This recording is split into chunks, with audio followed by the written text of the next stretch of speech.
If you're tuning in right now, you happen to be watching the world's truest source for hip hop news, black culture, sports, and of course the best reaction videos on the net. I'm talking about Kofi's Universe. If you haven't already subscribed, it's your chance to hit that button now before I hit this blunt.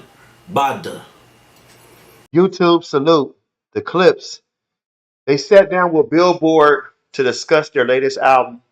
Let God sort them out, and a question came up about is rap a young man's game? Let's talk about it. If you're new to my channel, thumbs up the video, hit that sub button, click that bell icon to be notified when I upload new content and go live. So this is what the question. They say rap's a young man's game, but you guys have never aged out of it. This project felt fresh. Touch on that. So Pusha T went first, and he said, "You started the question with the phrasing of a young man's sport. We kind of cracked the ceiling on that. Looking at just competing in music, I've never felt like it was a young man's sport. I always felt like it was a competitor sport. As long as you're competing and you're living through times, you should be in it. Have to be in it. You can't passively be in it. Nah, man. This is about who can compete and who can't.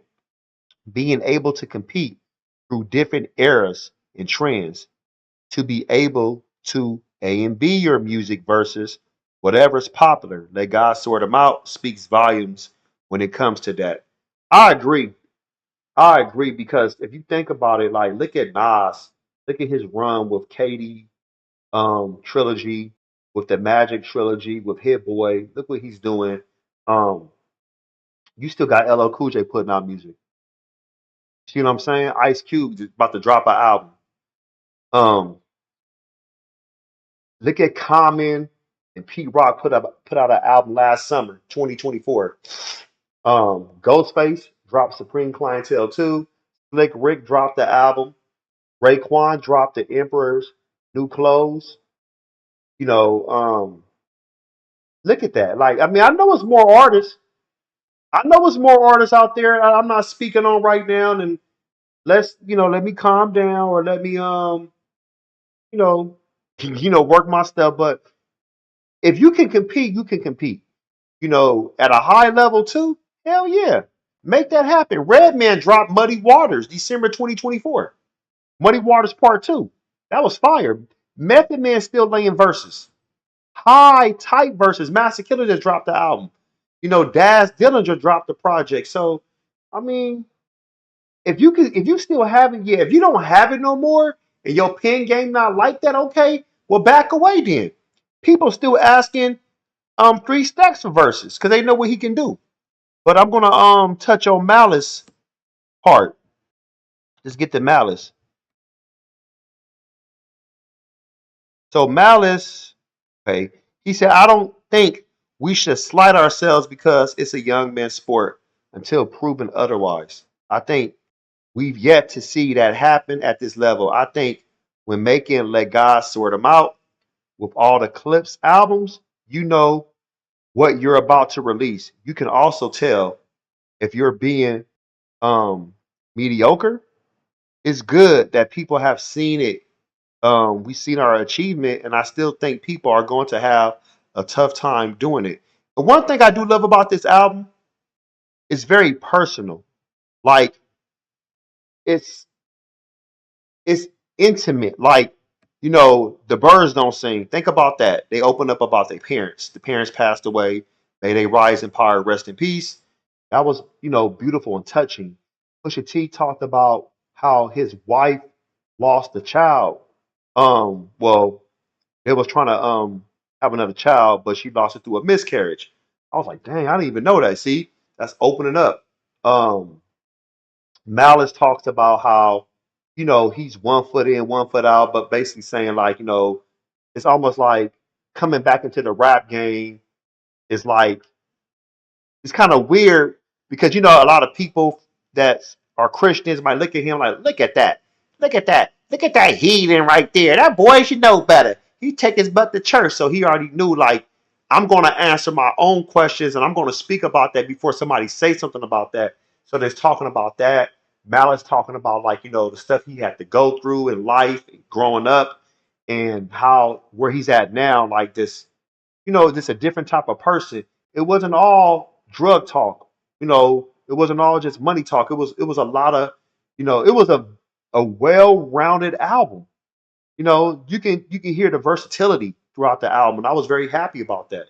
So I feel like a lot of people thought, oh, Pusha T, all he gonna do is talk drug bars, and what is Malice gonna talk? What is he gonna talk? He ain't gonna talk about nothing, man. Please, they proved everybody wrong.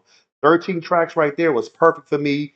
The album was perfect, flawless. Pharrell did a great job with the production. By far, he did a great job with the production, and I was very happy about that because a lot of people thought that they needed the other member from the Neptunes. They thought he needed to come in, Hugo, but no, Pharrell did it because he remember Pharrell did their second studio album, Hell Hath No Fury. So I was happy about that. But as far as being a young man's sport, no, it's just a sport. It's just like regular sports. Think about boxing. Bernard Hopkins won a title at 41 years old when he beat Tarver in 2000 and what, 6? You see what I'm saying? So it's like, huh?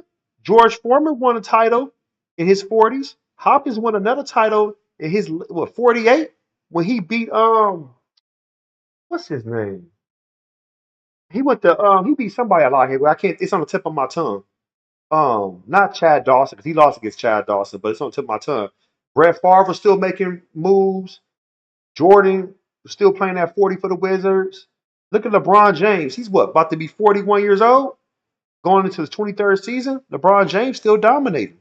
He might not be dominating in the playoffs, but regular season, he's still putting up stats and numbers. So, it's up to you how you preserve yourself. I mean, it's only a young man's sport if you're not taking care of yourself and you're doing the things that you shouldn't do. As far as hip hop, if you take the craft seriously, you can stay around.